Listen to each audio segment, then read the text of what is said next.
seputar materi Ramadan. Karena bagaimanapun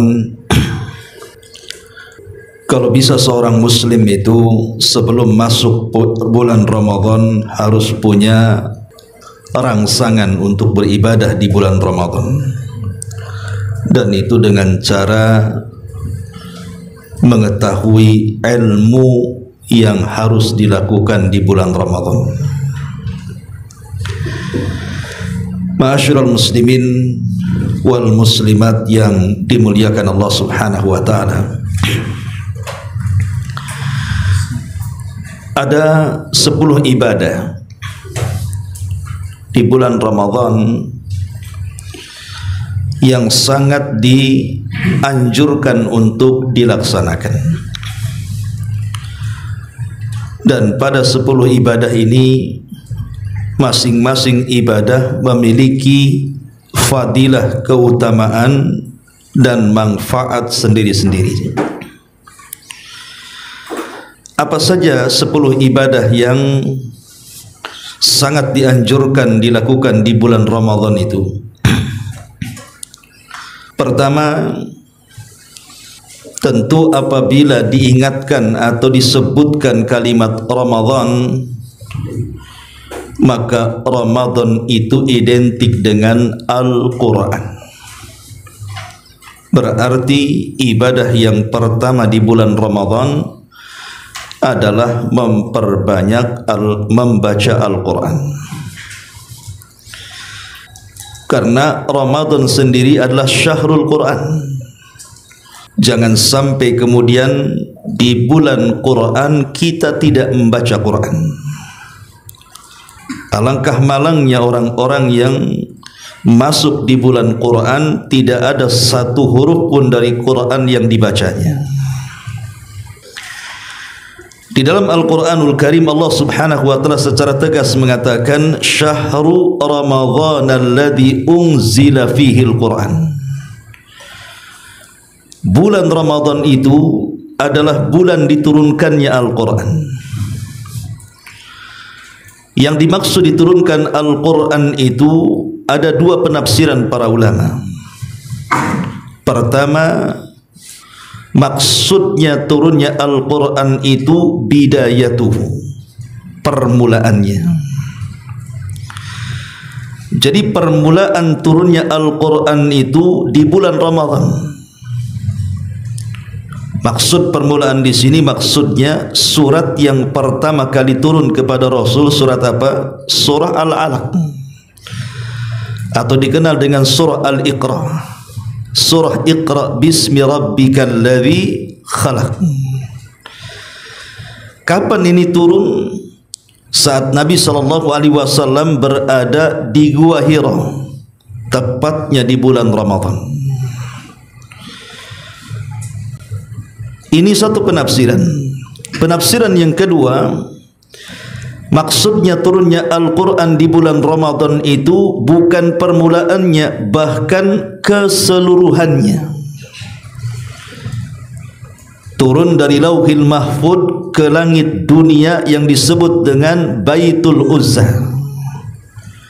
Disitulah turunnya Al-Quran, langsung 30 juz dari Lauhil Mahfud ke Baitul Uzzah.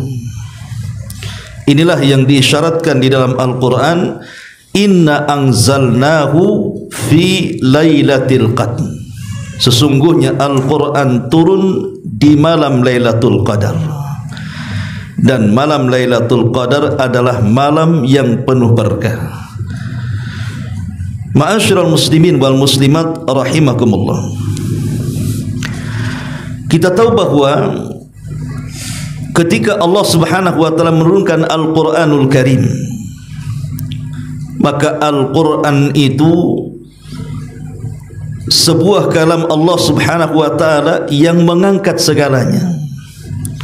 Makanya Nabi SAW mengatakan, innallaha yarfa'u bihadzal kitaba aqwaman. Sesungguhnya Allah itu terkadang mengangkat sebuah kaum karena Al-Quran.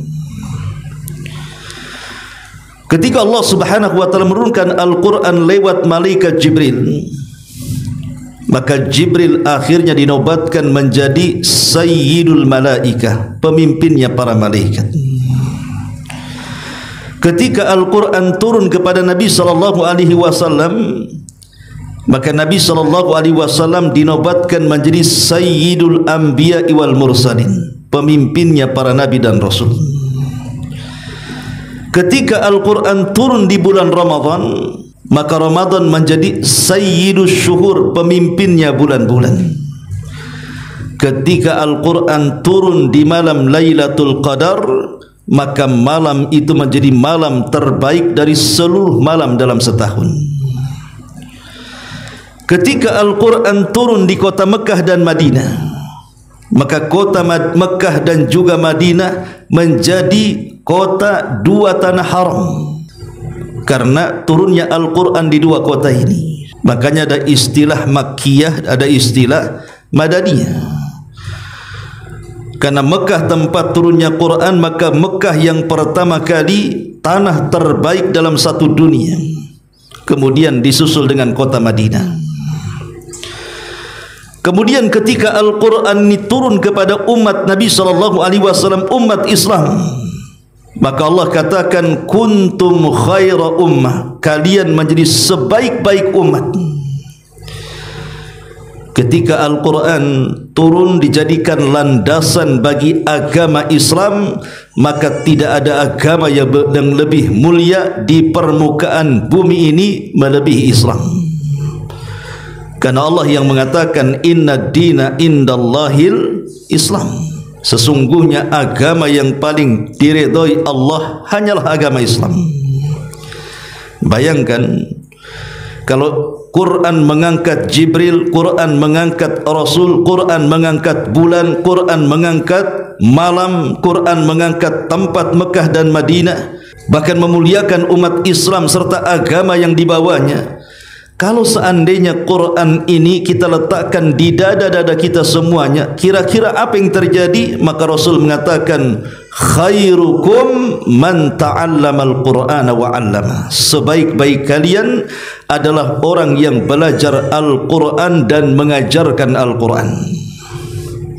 Quran ini memuliakan segalanya.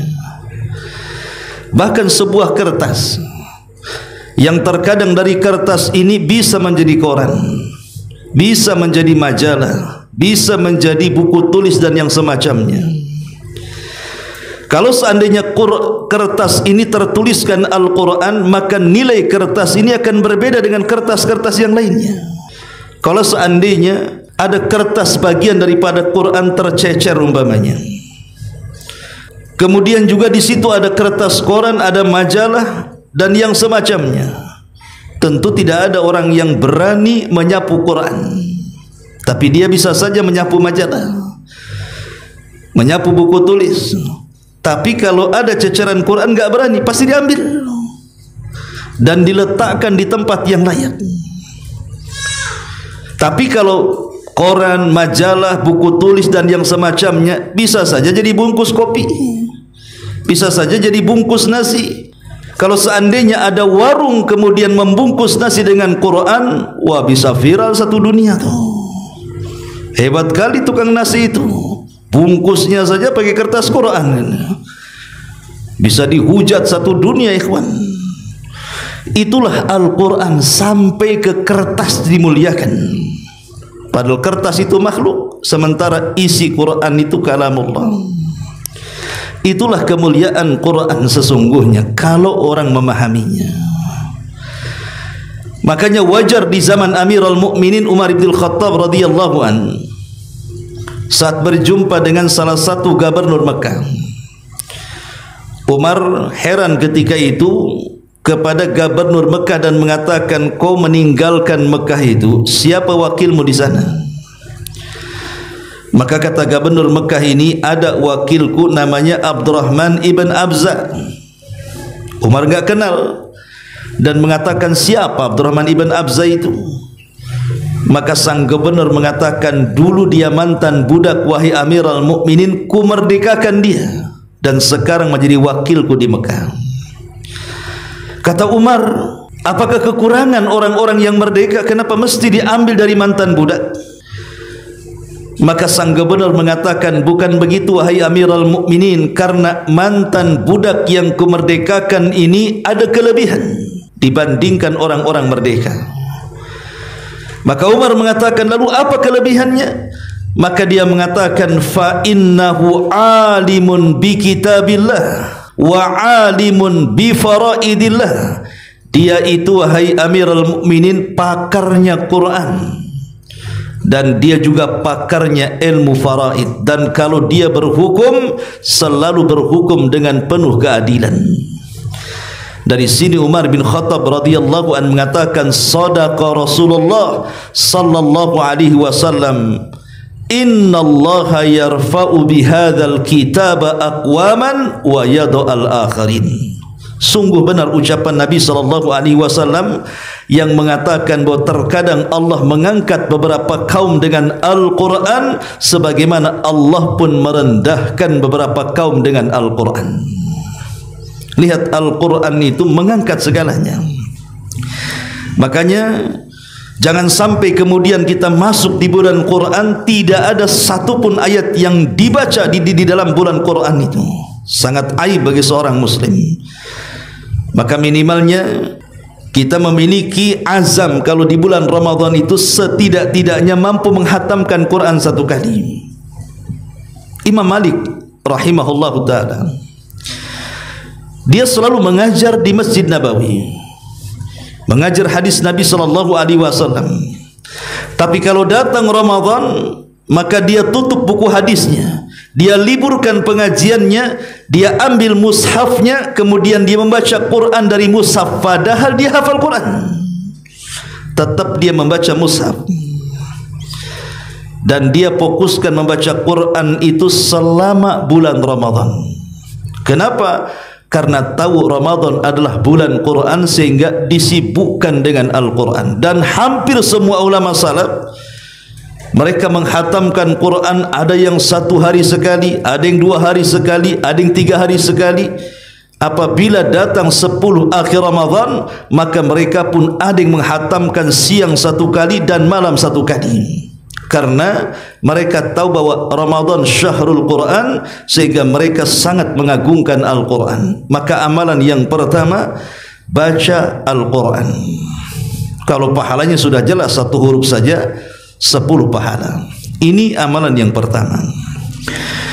Kemudian amalan yang kedua adalah puasa. Kalau disebut Ramadan saja mesti identik dengan puasa. Di dalam sebuah ayat Al-Quranul Karim, apabila datang bulan Ramadan, selalu ayat ini dibaca oleh kalangan khatib. Kalau antum tidak hafal, terlalu, karena biasanya ayat ini selalu terngiang-ngiang terbaca dalam khotib-khotib mimbar-mimbar Jumat atau dalam kultum-kultum Ramadan. Apa ayatnya? Allah Subhanahu wa taala berfirman, ya ayyuhalladzina amanu kutiba alaikumus syiyam kama kutiba alal ladzina min qablikum la'allakum tattaqun. Wahai orang-orang yang beriman, diwajibkan kepada kalian berpuasa sebagaimana puasa ini diwajibkan kepada umat sebelum kalian. Apa hikmahnya? Agar kalian bertakwa. Dari sini kita tahu bahwa puasa ini bukan hanya syariat yang disyariatkan kepada umat Islam saja, tapi puasa juga syariat yang disyariatkan kepada umat-umat terdahulu sebelum kita. Walaupun boleh jadi mungkin berbeda caranya, tapi intinya berpuasa. Seperti kita umat Islam puasa di siang hari, dimulai dari terbit fajar shadiq sampai terbenam matahari. Tapi ada di zaman dulu itu puasanya di malam hari, seperti umatnya Nabi Musa, mereka puasa di malam hari. Tapi kan intinya puasa, kewajibannya sama walaupun caranya berbeda. Lah di sini Allah Subhanahu wa taala memuliakan memulakan dengan kalimat ya ayyuhalladzina amanu. Abdullah bin Mas'ud radhiyallahu anhu menjelaskan, kalau ada panggilan di dalam Al-Quran, ya ayyuhalladzina amanu, maka perhatikan pendengaranmu kepada ayat setelahnya. Karena biasanya setelah panggilan ini ada perintah yang sangat besar yang Allah perintahkan, atau ada larangan yang sangat bahaya yang Allah larang. Ketika Allah Subhanahu wa ta'ala memanggil dengan panggilan ya ayyuhalladzina amanu, ini menunjukkan bahwa panggilan ini sangat istimewa. Kenapa? Karena tidak memanggil secara umum. Kan di Quran itu kan ada panggilan umum, ya ayyuhan nas, wahai manusia. Berarti khitabnya kepada semua manusia kan. Mukminnya kena, kafirnya juga kena. Tapi kalau ya ayyuhalladzina amanu kan tidak terkena orang-orang kafir. Karena yang dipanggil kita orang-orang yang beriman. Secara otomatis siapapun yang mengaku dia beriman kepada Allah, dia harus terpanggil dengan ayat ini. Kalau seandainya ada 3 orang jual es, 1 es campur, 1 es doger, satunya es apa? Cendol namanya kan. Antum panggil cendol, kira-kira es doger ngelirik enggak tuh? Enggak, ya kan? Karena yang dipanggil kan cendolnya. Berarti yang akan datang kepada kita pasti yang dipanggil kan? Es doger dan yang lainnya tidak akan datang karena tidak dipanggil masalahnya. Masalahnya kalau seandainya kita panggil, saya beli wahai cendol umpamanya, kemudian dia tidak mau datang, dia diam saja, kira-kira kita katakan apa? Budek, panggil kok nggak mau datang, kan itu ya. Artinya kalau seandainya kita terapkan kepada ayat ini, ada orang yang mengaku beriman, kemudian diperintahkan oleh Allah berpuasa dengan cara apa? Disuruh jangan makan di siang hari, kemudian dia makan, berarti dia mukmin budak namanya. Disuruh puasa malah makan, disuruh menahan minum malah minum, itu namanya mukmin budak namanya. Dipanggil kok malah hendak menurutkan gitu ya. Lah ketika kita merasa beriman kepada Allah Azza wa Jal, berarti harus terpanggil dengan ayat ini. Apa panggilannya? Kutiba alaikumusiyam. Biasanya kalimat kutiba itu digunakan dalam Quran itu pada perkara-perkara berat. Kenapa Allah tidak mengatakan furidha umpamanya, difardukan? Kan sama saja bahasa Arabnya. Kenapa menggunakan kutiba? Kutiba itu artinya dicatat. Ya kalau diterjemahkan sama juga artinya diwajibkan. Biasanya Quran kalau menyebut kewajiban menggunakan kalimat kutiba, berarti ibadah setelahnya itu bukan ibadah biasa, tapi ibadah yang sangat berat dilaksanakan. Contoh, Allah Subhanahu wa ta'ala mengatakan, ya ayyuhalladzina amanu kutiba alaikumul qital. Wahai orang-orang yang beriman, diwajibkan kepada kalian perang. Perang berat atau tidak? Berat. Tidak semua orang sanggup perang loh ya. Kalau orang tidak punya keberanian, jangankan mendengar ledakan pistol, ledakan mercon saja lari dia. Nggak punya keberanian. Karena tidak semua orang bisa jihad. Terkadang mukmin itu ada yang pengecut juga. Atau mungkin umpamanya Allah mengatakan ayat yang lain, kutiba alaikumul qisas. Diwajibkan atas kalian hukum qisas. Qisas itu berat. Terkadang orang membunuh dengan entengnya, dia membunuh. Ketika kemudian dia dihadapkan kepada pengadilan dan akan dikisos sebagaimana dia membunuh, dia harus membunuh, harus dibunuh. Terkadang berat kita mau dibunuh, padahal ketika membunuhnya enteng tuh. Ya. Lah sama juga ketika Allah mengatakan kutiba alaikumusiyam, diwajibkan atas kalian puasa, karena puasa ini ibadah berat masalahnya. Ibadah berat. Beda dengan sholat, waktunya bisa disingkat sesuai dengan selera surat yang kita baca. Mau cepat inna a'tayna kul huwallah, mau lambat lam yakunil dan an-naba, kan begitu. Bisa disetel lah volumenya kan. Antum mau berapa menit tuh? Ya. Jadi puasa ini tidak bisa disetel volumenya. Memang waktunya pas gitu ya. Ketika terbit fajar shadiq saja sudah tidak boleh makan, tidak boleh minum, menahan syahwat, kemaluan dan begitu seterusnya sampai terbenam matahari. Dan godaannya sangat banyak sekali orang puasa itu. Macam-macam godaan. Karena yang namanya puasa itu kan ada dua jenis tuh. Ada puasa asal sah. Puasa asal sah itu yang penting antum menahan makan, menahan minum, menahan syahwat sah-sah karena sudah mendatangkan rukun-rukunnya. Tapi apakah berpahala? Belum tentu. Karena Nabi SAW mengatakan rubba sa'imin laisa lahul jaza illal ju'i wal atas. Berapa banyak orang-orang yang berpuasa itu tidak mendapatkan ganjaran kecuali hanya menahan lapar dan dahaga saja. Jadi ada orang berpuasa itu asal-asal saja. Tetapi ada juga orang yang memperhatikan bukan asal sah, tapi lebih daripada itu ingin juga berpahala. Dengan cara apa?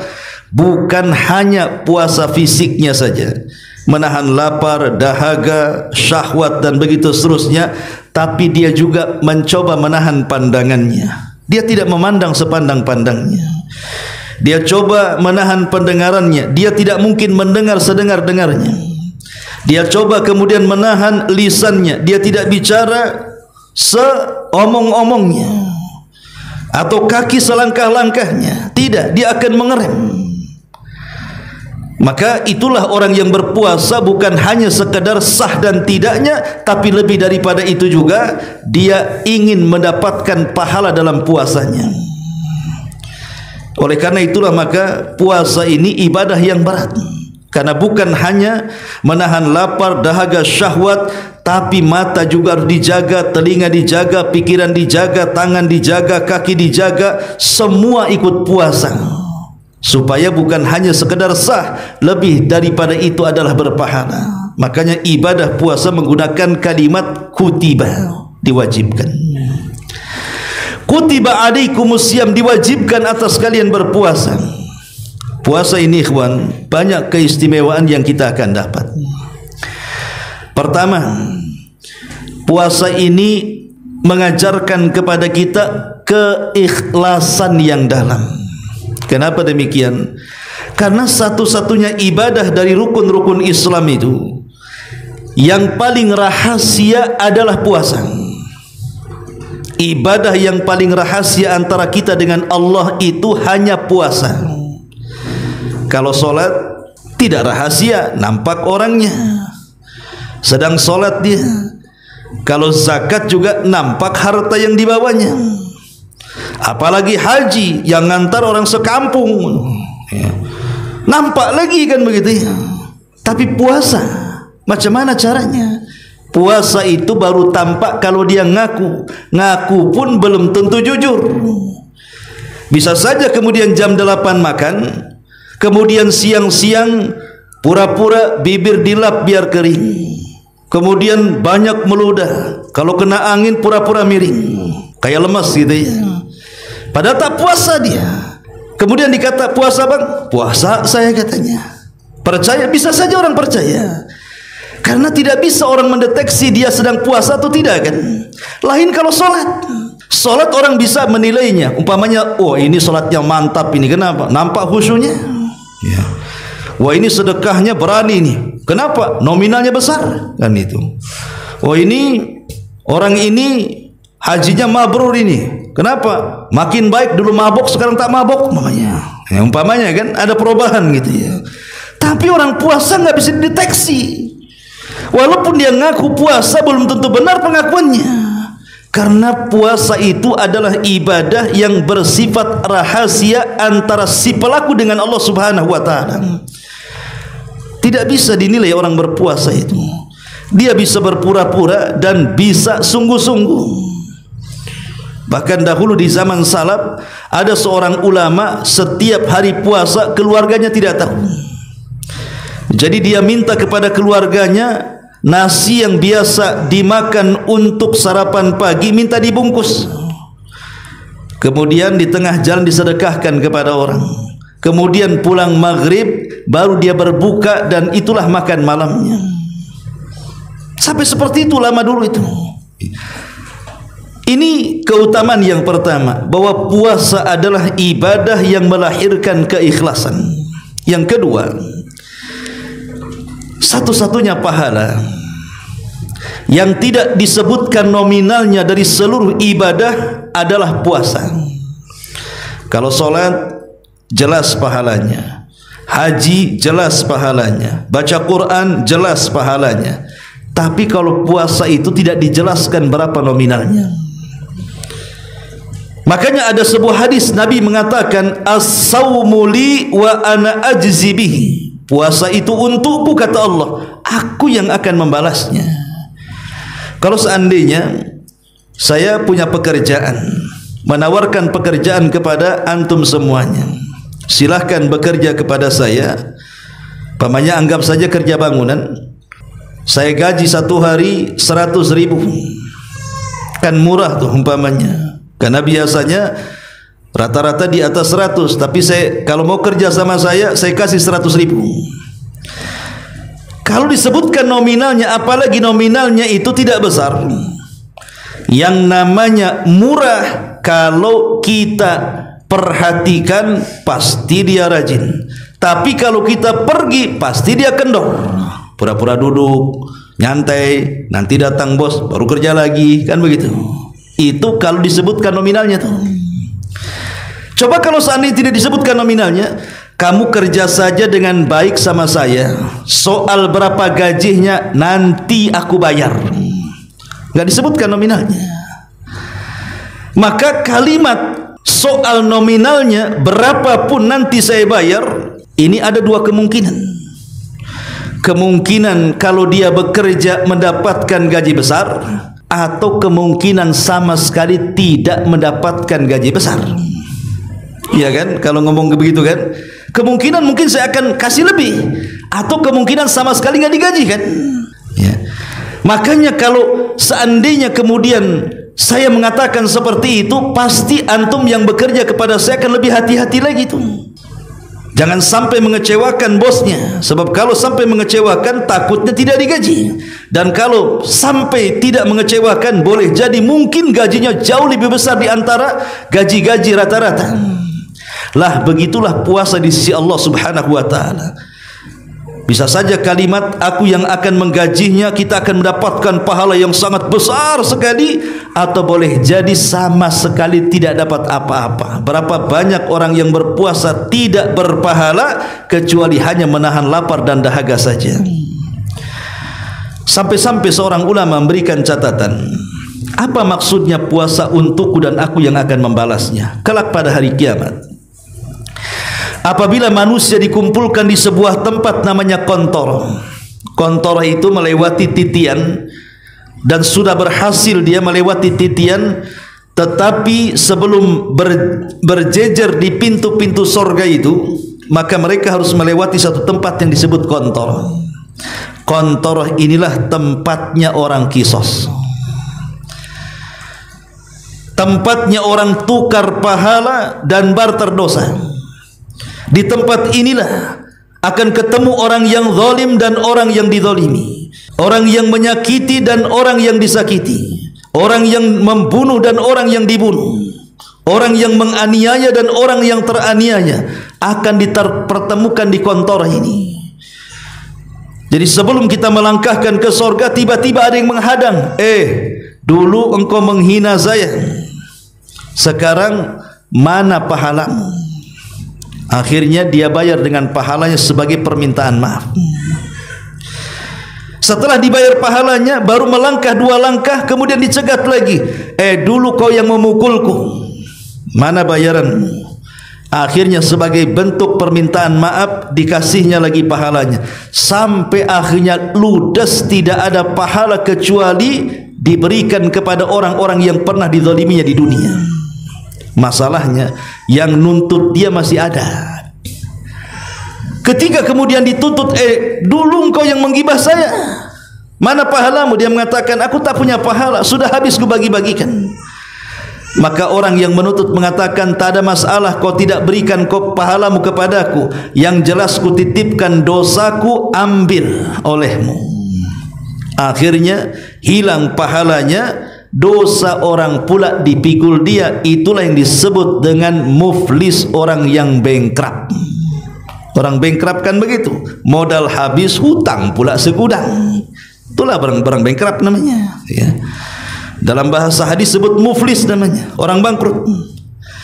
Ketika orang ini sudah putus asa nih, pahala sudah habis, dosa orang ditanggung dia, dia pun berpikir nerakalah tempatnya, pasti dia akan kembali ke belakang untuk masuk ke dalam neraka.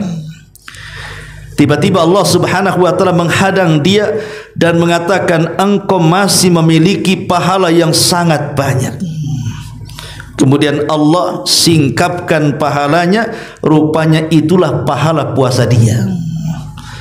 Akhirnya dia pun tertolong tidak jadi masuk neraka karena pahala puasa yang ditampakkan Allah kepadanya. Itulah makna puasa untukku dan aku yang akan membalasnya. Lihat bagaimana pahala puasa ini luar biasa, ikhwatu fiddin yang dimuliakan Allah Subhanahu wa ta'ala. Karena inti daripada puasa adalah melatih kesabaran. Dan Allah mengatakan, innama yuwaffas sabiruna ajrahum bighairi hisab. Sesungguhnya kami akan balas orang-orang yang sabar itu tanpa batas. Bayangkan. Karena ibadah puasa ini mencakup 3 kesabaran, ikhwan. Kan sabar itu ada 3 jenis tuh. Pertama, sabar saat walaupun dia sendirian dalam rumah, tidak ada yang melihat, makanan di depan dia tidak akan dimakan. Sebab kalau dimakan dia sedang bermaksiat kepada Allah Azza wa Jalla. Walaupun makan itu halal dimakan, ya. Ataupun sabar ketika menerima qada dan qadar. Yang namanya puasa, lapar-lapar itu bagian takdir. Yang namanya puasa karena tak minum kemudian haus-haus itu bagian daripada takdir. Maka sabarlah dengan takdir. Orang tak makan lapar, orang tak minum haus, orang tak melakukan hubungan nafsunya kemudian menginginkannya. Sabar. Karena itu semua takdir Allah Subhanahu wa ta'ala. Lah karena puasa ini terangkum 3 kesabaran, wajar kalau seandainya puasa orang yang pahala orang yang berpuasa itu tanpa batas. Ini yang ketiga, yang kedua, yang ketiga. Puasa ini, ikhwan, bisa meredam semua jenis hawa nafsu. Kita tahu bahwa hawa nafsu itu sumbernya syahwat. Dan syahwat itu biasanya ada di 4 perkara. Syahwat itu biasanya ada di 4 perkara. Pertama, fudulut ta'ami wasyarab. Terlampau banyak makan dan minum. Berlebihan dalam makan dan minum itu bagian daripada syahwat perut. Yang kedua, fudulul kalam. Banyak bicara karena mengikuti syahwat. Siapa yang banyak bicaranya pasti banyak keplesetnya. Siapa yang banyak keplesetnya pasti banyak salahnya. Siapa yang banyak salahnya, neraka tempatnya. Ya. Kemudian yang ketiga, fudulun naum. Banyak tidur, akhirnya jadi malas. Kemudian yang keempat, fudul mukhalatatin nas. Berlebihan dalam bergaul. Akhirnya karena berlebihan dalam bergaul, sesuka-suka dia ke sana kemari menghabiskan waktunya tanpa ada faedahnya karena terdorong syahwat. 4-empatnya bisa dikalahkan dengan puasa. Orang puasa jelas tak makan dan minum. Macam mana mau berlebihan makan dan minum? Makan minum pun tidak, ya. Yang masalahnya begini, terkadang ada orang yang berpuasa itu model puasa dendam. Gak apa-apa, siang lapar, tapi kalau maghrib tunggu katanya. Ada yang kayak gitu tuh.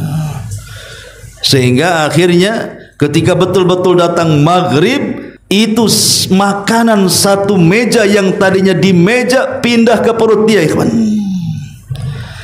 Akhirnya seolah-olah ketika siang dia mati-matian menahan lapar, ketika malam mati-matian kekenyangan. Kan itu. Kan ada orang kayak gitu tuh. Akhirnya malas sholat isya, malas taraweh, kan begitu. Ya, itu kan syahwat namanya. Ya. Jadi dengan puasa itu ya harusnya betul-betulnya menahan lapar, menahan dahaga. Yang kedua, orang puasa itu bawaannya kan lapar, ikhwan. Orang lapar ini biasanya susah tidur. Makanya saya sendiri rasakan dulu itu kalau susah tidur makan pasti cepat tidur tuh. Kenapa tak tidur? Lapar katanya. Kalau udah tidur ngorok dia. Ya. Tapi anehnya banyak orang yang puasa malah banyak tidur pula. Padahal lapar. Rupanya memang sudah direncanakan malamnya tak tidur katanya. Sengaja malamnya begadang, kemudian tidurnya ba'da subuh, duhur bangun sholat tidur lagi, asar bangun sholat tidur lagi, bangunnya 5:30, setengah jam dia puasa. Nah, ada orang kayak gitu tuh. Nah, ya, jadi ini juga bagian daripada mengalahkan syahwat tidur. Karena biasanya orang lapar kalau memang malamnya sempurna tidurnya, pasti siangnya nggak bisa tidur karena lapar tuh. Kemudian orang bicara itu kan bawaannya haus. Orang puasa itu bawaannya haus. Makanya cenderung orang puasa itu lebih banyak diam dibandingkan bicara. Sehingga syahwat bicara agak ngerem. Ya. Kenapa? Kalau banyak bicara nanti haus, nanti batal pula dia. Terpaksa dia pun menjadi pendiam tuh orang puasa tuh. Bukan karena bisu, tidak, karena dia memang malas bicara. Ya. Kemudian mukhalatutun nas, yang ketiga sebelum puasa itu wah kesana kemari bergaul, mau siang, mau sore, mau malam jalan kesana kemari.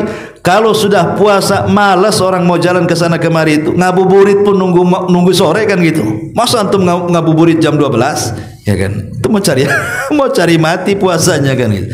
Hauslah di jalan kan itu. Lah, 4 syahwat ini bisa ditundukkan dengan puasa.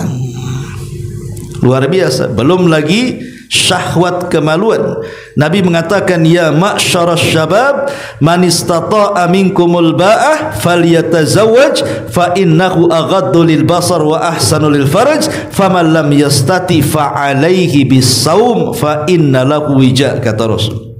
Anak-anak muda, siapa di antara kalian yang sanggup menikah, karena dengan menikah itu mampu menundukkan pandangan dan bisa mampu membersihkan hati dan kemaluannya. Tapi kalau tidak bisa, kata Rasul, berpuasalah, karena puasa itu benteng antara kita dengan syahwat. Ma'asyiral muslimin yang dimuliakan Allah Subhanahu wa taala, ini yang kedua, ibadah yang selalu dilakukan di bulan Ramadan adalah berpuasa. Yang ketiga, kalau disebut Ramadan pasti ingat dengan tarawih. Pasti ingat dengan tarawih kan gitu. Ya. Dan tarawih ini sebenarnya solat tahajud yang dikedepankan. Dan subhanallah, kalau di hari-hari biasa rasa-rasanya sedikit sekali orang-orang yang bangun tengah malam kemudian tahajud itu. Andai kata bangun pun bukan untuk tahajud, numpang kencing tidur lagi, itu umumnya. Walaupun seandainya tidak numpang kencing karena tidak bisa tidur pun tidak mau orang dia itu tahajud tuh. Umumnya seperti itu. Tapi subhanallah, kalau sudah datang Ramadan, lihat, tidak ada satupun masjid, tidak ada satupun musola kecuali membludak orang yang tarawih tahajud disegerakan itu. Luar biasa. Masalahnya banyak orang yang memperhatikan tarawih tapi meninggalkan kewajiban. Tarawihnya paling depan, subuhnya ngilang. Ya. Tarawihnya tiap malam, tapi 5 waktunya tidak pernah dilakukan. Kan aneh orang seperti ini. Dia tidak bisa membedakan mana wajib, mana sunnah. Bahkan yang lebih parah lagi, ya, sudah tidak tarawih, tidak sholat wajib, itu parah lah itu. Itu parah kan gitu. Jadi ada orang yang tidak bisa membedakan mana sunnah, mana wajib.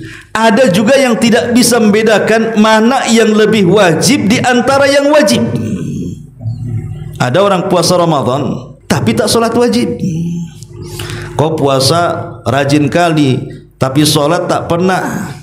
Jawabannya, janganlah kali aku banyak dosa, katanya, udah tak sholat tak puasa pula. Jawabannya, dia tidak tahu bahwa puasa yang kau lakukan lo percuma kalau engkau meninggalkan solat 5 waktu. Karena solat 5 waktu itu barometer kebaikan ibadah-ibadah di luar daripada solat. Rasul yang mengatakan, fa in saluhat salatuhu saluha sairu amali, wa in fasadat salatuhu fasadas sairu amali. Kalau baik solatnya maka amalan yang lain dianggap baik. Tapi kalau jelek solatnya, amalan yang lain jangan harap dianggap baik. Karena yang pertama dihisabkan solatnya. Kalau solatnya baik berarti puasanya dianggap baik, hajinya dianggap baik, zakatnya dianggap baik. Tapi kalau jelek solatnya, maka itu semua tidak akan dianggap. Lah ini aneh ya di orang-orang awam ini. Mereka meninggalkan solat 5 waktu tapi rajin puasa Ramadan. Yang aneh bin ajaibnya lagi, kalau sudah mendekati maghrib tanya azan. Dah azan belum betul? Tanya azan pula dia. Bukan untuk salat maghrib kan gitu, untuk buka. Ya. Yang lebih aneh bin ajaib, lebih lagi ajaib, tanya kurma lagi. Mana kurma? Apa? Kenapa tanya kurma? Itu sunnah Nabi katanya. Sunnah Nabi kurma masih ingat dia. Tapi salat pula tak ingat. Ya. Ma'asyiral muslimin yang dimuliakan Allah Subhanahu wa taala. Jadi salat tarawih ini adalah ibadah yang sangat mulia. Bahkan dalam sebuah hadis ya, Nabi sallallahu alaihi wasallam bersabda, jadi barang siapa man qama ramadhanan imanan wahtisaban ghufira lahu ma taqaddama min dambi. Barang siapa yang tegak melaksanakan salat tarawih penuh dengan iman dan harapan pahala, maka Allah Subhanahu wa taala akan ampuni dosanya. Dalam riwayat yang lain, Nabi sallallahu alaihi wasallam mengatakan, man qama innar rajula idza qama ma'al imami hatta yansarifa kataballahu lahu qiyama lailatin. Kalau kita salat tarawih berjamaah bersama imam, kemudian kita tidak berpaling sampai imam berpaling, sampai imam selesai baru kita ikut selesai, maka seolah-olah kita menghidupkan malam itu dengan qiyamul lail dari isya sampai subuh. Itu pahalanya. Jadi kalau kita ini sholat malam sendirian pada isya sampai subuh, itu sudah terwakili pahalanya dengan sholat tarawih berjamaah bersama imam, nunggu imam keluar baru kita keluar. Luar biasa ikhwan ya. Makanya sangat aneh ada orang yang berkeyakinan saya sholat 11 rakaat, imamnya pula 23 rakaat. Karena merasa 11 rakaat, pas 11 rakaat pulang dia tidak akan dapat pahala ini. Karena syaratnya harus berpaling bersama imam. Tidak ada masalah 23 rakaat, emangnya kenapa? Itu kan masalah khilafiyah saja ya. Yang salah itu yang tidak tarawih, itu maksudnya. Kalau masih sholat kan, karena sholat malam itu hakikatnya sebenarnya 2 rakaat salam tanpa berbilang. Cuman angka yang dipilih Nabi itu 11 rakaat. Bukan 11 rakaat itu bentuk perintah sholatlah malam 11 rakaat, enggak ada hadisnya kayak gitu. Aisyah menceritakan Rasul kalau sholat malam tidak lebih dari 11 rakaat. Ini penghabaran, berarti angka itu yang dipilih Nabi. Bukan kemudian angka itu jadi patokan yang di luar 11 sesat, bukan begitu. Ya. Karena di zaman Umar ketika Ubay menjadi imam justru 23 rakaat kan begitu. Apa sahabat tidak paham dengan sabda Nabi? Ya. Ma'asyiral muslimin yang dimuliakan Allah Subhanahu wa taala, ini yang ketiga salat tarawih. Kemudian yang keempat, kalau kita bicara soal Ramadan, maka pasti kita diingatkan dengan malam Lailatul Qadar. Karena hanya di bulan Ramadan tuh Lailatul Qadar itu. Dan para ulama, pendapat mayoritas para ulama mengatakan bahwa Lailatul Qadar itu terjadi di 10 akhir Ramadan. Tepatnya di tanggal-tanggal ganjil 21, 23, 25, 27, 29. Tapi ulama mengatakan orang yang mencari Lailatul Qadar, dia akan mendapat Lailatul Qadar kalau dia mencari mulai dari awal Ramadan. Dari awal Ramadan dia sudah mencari. Jadi sudah berjaga-jaganya itu dari awal Ramadan. Karena ada orang yang mencari Lailatul Qadar itu menggunakan teori ngintip. Kalau sudah 10 akhir Ramadan, diintipnya itu tanggal 20 tak ke masjid, 21 nongol di masjid. Kok nongol? Iya, tanggal ganjil katanya. Nanti dua-duanya ngilang lagi, 23-nya muncul lagi ke masjid ya. Besoknya tanggal 24-nya ngiles lagi, tidak nampak. Tanggal 25 paling depan. Kenapa kok kemarin tak ke masjid? Lah kemarin kan tanggal genap kan.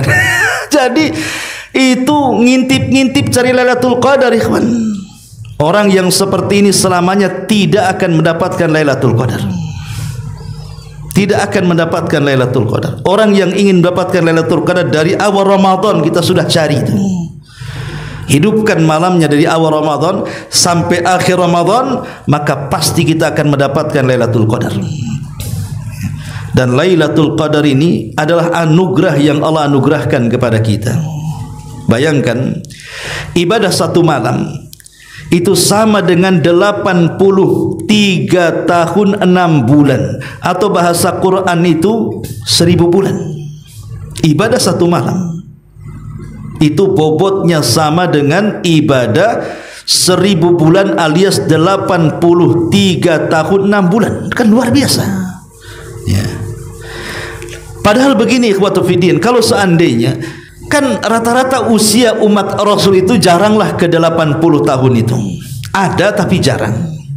Karena biasanya di bawah 70 itu kebanyakan banyak yang meninggal. Umumnya ya, walaupun adalah sedikit yang kemudian meninggal di atas 70 atau 80 tahun. Tapi kalau sampai 80 tahun itu jarang. Apalagi di zaman sekarang ya. Di zaman sekarang justru sensus kematian itu lebih banyak dikuasai anak-anak muda dibandingkan orang-orang tua kan. Kematian di zaman sekarang justru kebanyakan anak-anak muda dibandingkan nenek-nenek dan yang sudah tua. Kenapa? Karena yang mati itu rata-rata gara-gara trek-trekan. Nggak ada kakek-kakek trek-trekan, ya kan? Gara-gara narkoba, ngelem, apa semua itu kan anak-anak muda tuh. Kakek-kakek itu ngopi nggak mati, ya udah mabok kan gitu ya. Jadi sensus penduduk memang seperti itu. Kematian di zaman sekarang justru anak-anak muda. Yang saya ingin katakan begini, saya kalau buat analogi seperti ini, kalau seandainya ada orang yang selama 50 tahun dia melakukan dosa, setelah kemudian usia 50 tahun menyesal dia, hijrahlah dia menjadi jauh lebih baik lagi. Yang dulu tidak sholat akhirnya sholat, yang dulu maksiat akhirnya berhenti maksiat, yang dulunya akhlaknya buruk akhirnya menjadi baik, dulunya tidak pernah ke masjid jadi ahli masjid. Pokoknya hijrahlah, betul-betul hijrah. Rupanya di usia 60 tahun dia meninggal. Secara teori dagang ya, ini kemaksiatan yang 50 tahun belum bisa ditebus dengan 10 kebaikan kan. Teori dagang kan seperti itu.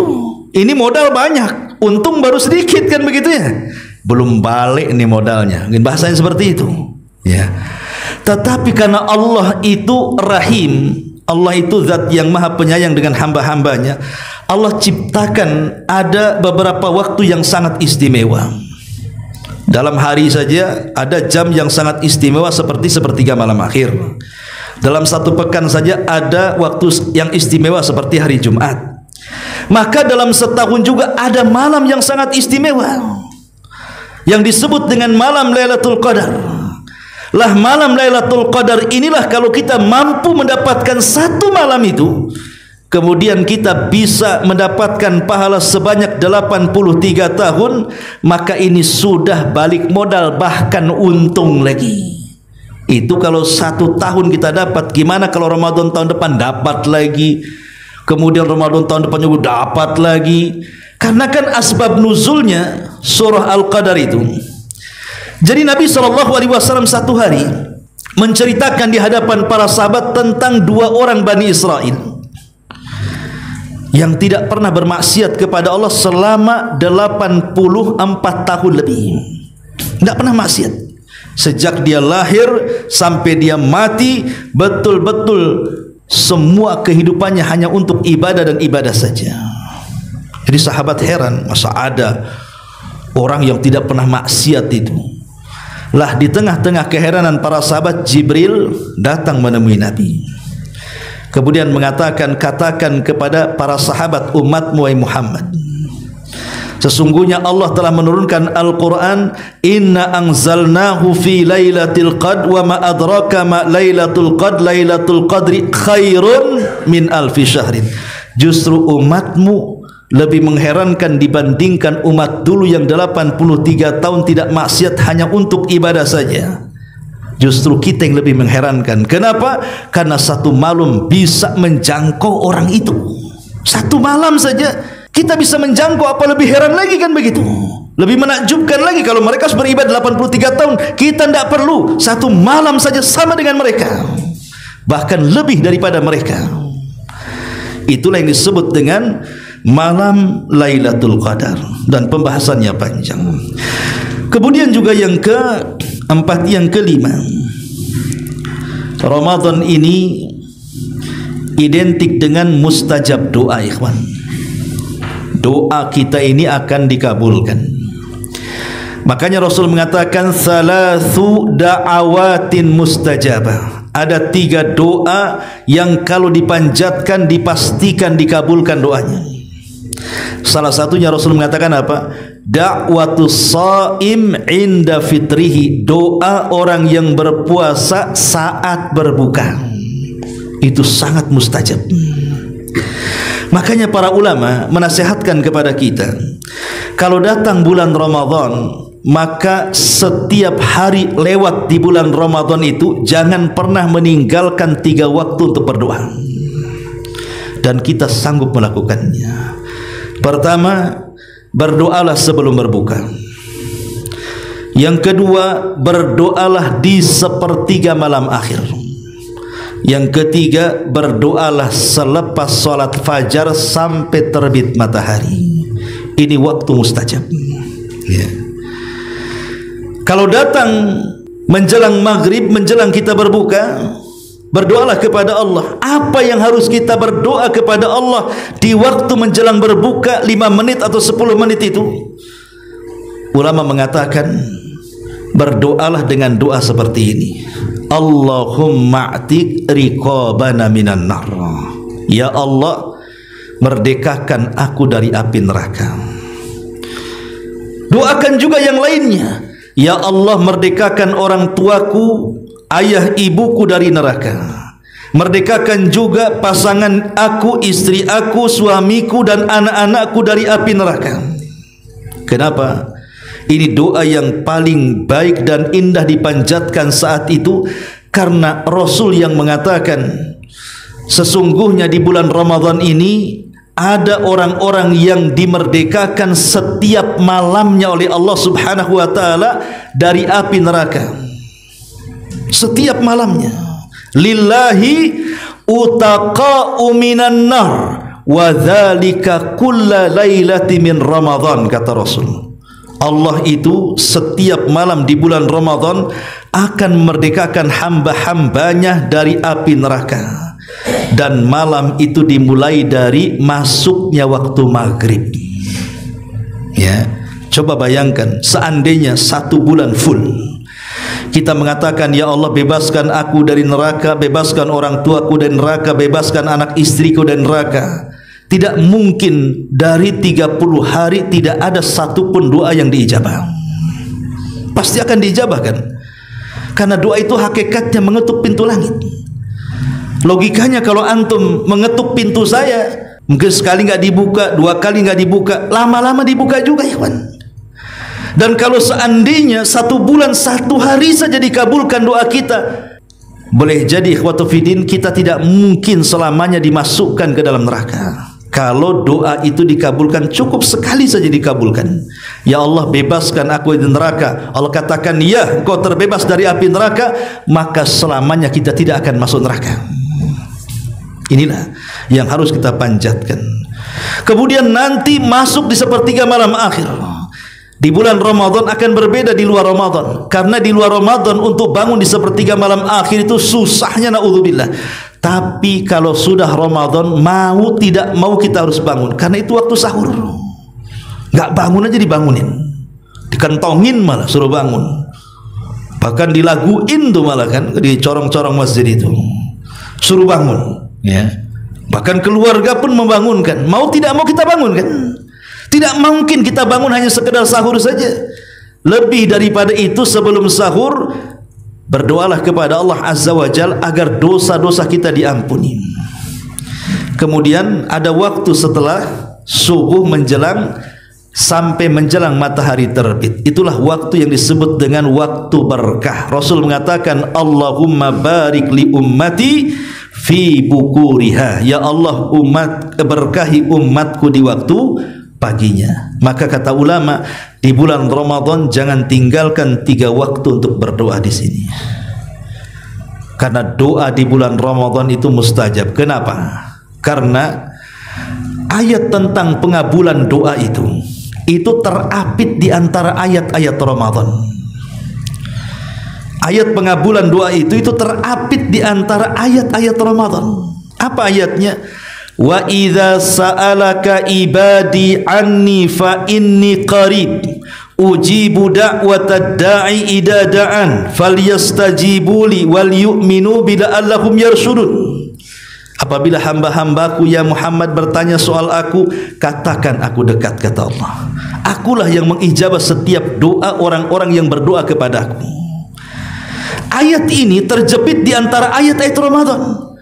Ayat yang pertama mulai dari syahrul Ramadan alladzi unzila fihil Quran sampai kepada uhillat lakum lailatas siyam, dihalalkan di malam hari puasa menggauli istri. Tengah-tengahnya wa idza sa'alaka ibadi anni, apabila hamba-hambaku bertanya soal aku, katakan aku dekat. Aku yang mengabulkan doa setiap orang yang berdoa kepadaku.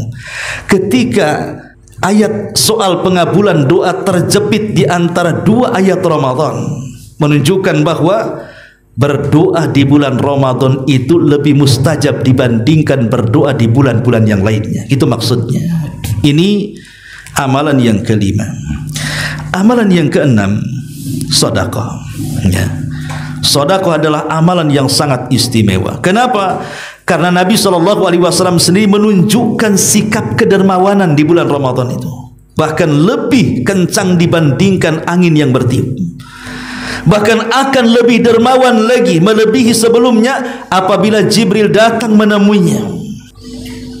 Maka disebutkan oleh Aisyah radhiyallahu anha, kana an-nabiyyu sallallahu alaihi wasallam ajwadan nas wa ajwadu ma yakunu hina yalqahu Jibril. Rasul itu kalau datang Ramadan sangat dermawan, dan akan lebih-lebih kedermawanannya kalau dia berjumpa dengan Jibril.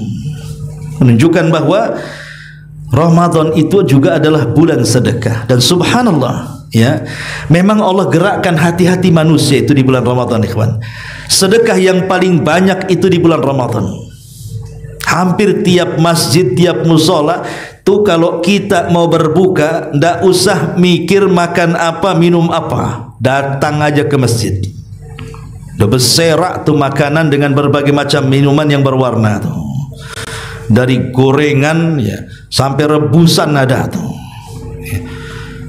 Siapa yang menggerakkan orang itu coba untuk bersedekah? Lah ini kan memang menunjukkan bahwa Ramadan itu adalah bulan sedekah. Tapi coba kalau antum di luar Ramadan, antum puasa Senin Kamis, datanglah ke masjid yang paling dekat ya. Jemplang-jempling paling tinggi, antum minum air wudu itu itu batalin puasa. Nggak ada orang sedekah di luar Ramadan. Ya.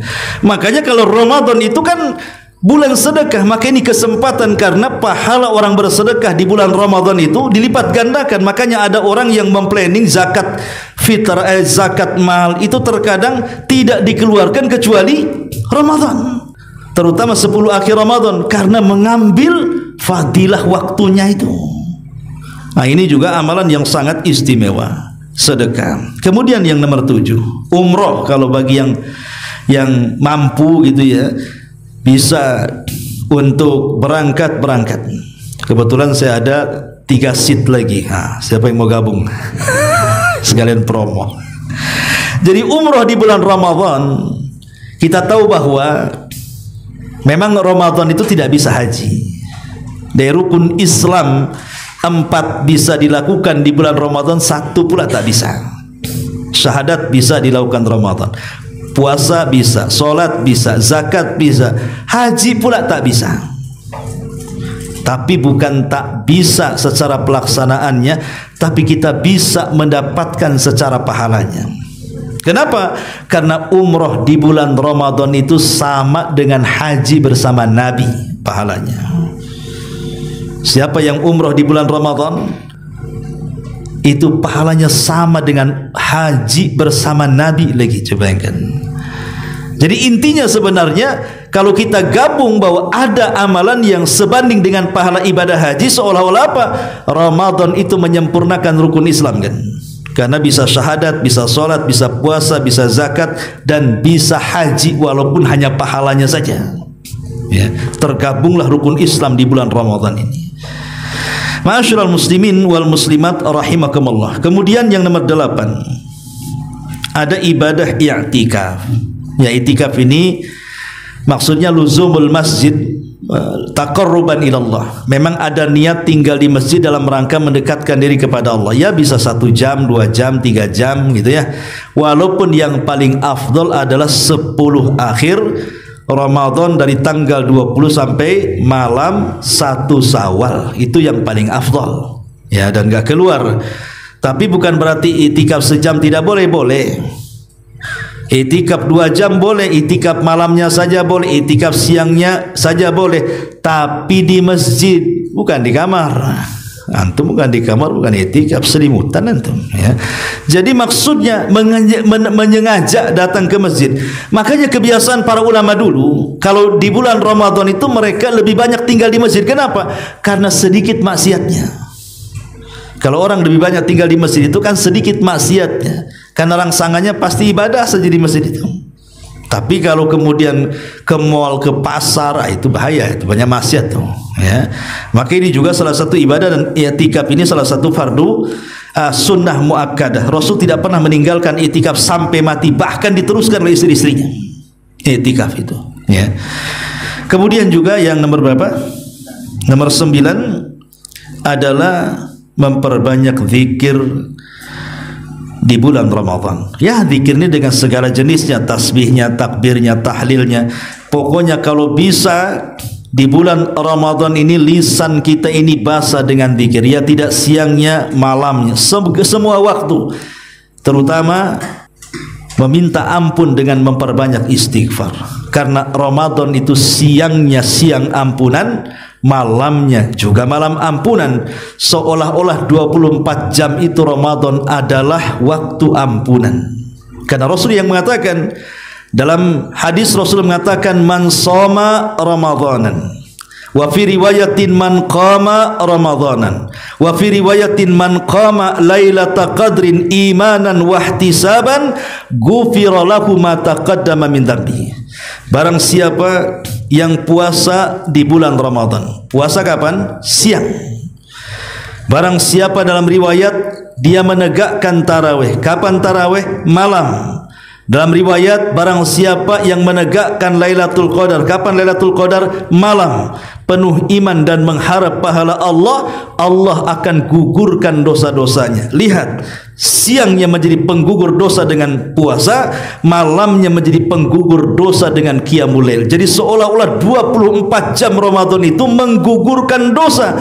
Makanya kenapa Ramadan disebut Ramadan? Diambil dari ra mim dhad ramadha yarmadu ramadhanan, artinya pembakaran dosa. Makanya kenapa disebut Ramadan? Karena bulan itu pembakaran dosa. Dengan cara apa? Perbanyak istighfar. Minta kepada Allah agar dosa-dosa kita diampuni. Dan yang terakhir, tentunya juga yang harus kita lakukan di bulan Ramadan adalah dengan menambahkan solat sunnah yang lainnya. Bukan hanya tarawih saja. Ya, tarawih itu kan bagian daripada solat sunnah. Tapi salat sunnah itu banyak. Ada salat sunnah di siang hari seperti duha, tahiyatul masjid, salat sunnah wudu dan begitu seterusnya. Di malam hari ada witir, ada tahajudnya. Karena Rasul yang mengatakan, wa ma yazalu abdi yataqarrabu bin nawafil hatta uhibbahu. Apabila ada hamba menambah dari yang wajib kepada yang sunnah-sunnah. Jadi kalau dia sudah 5 waktunya sudah oke, kemudian ditambah dengan sunnah siang dan malamnya, maka ketika itu Allah makin cinta dengan kita. Dan kalau Allah sudah cinta dengan kita, Allah akan jaga pandangan kita, Allah akan jaga tangan kita, Allah akan jaga kaki kita. Dan kalau kita meminta pasti Allah kabulkan, dan kalau kita minta perlindungan pasti Allah lindungi. Begitu hadisnya. Oleh karena itulah maka inilah di antara 10 ibadah yang disebutkan para ulama jangan sampai ditinggalkan di bulan Ramadan, dan banyak lagi ibadah-ibadah yang lainnya. Ini di antara 10 ibadah pilihan yang disebutkan oleh para ulama untuk dilakukan di bulan Ramadan.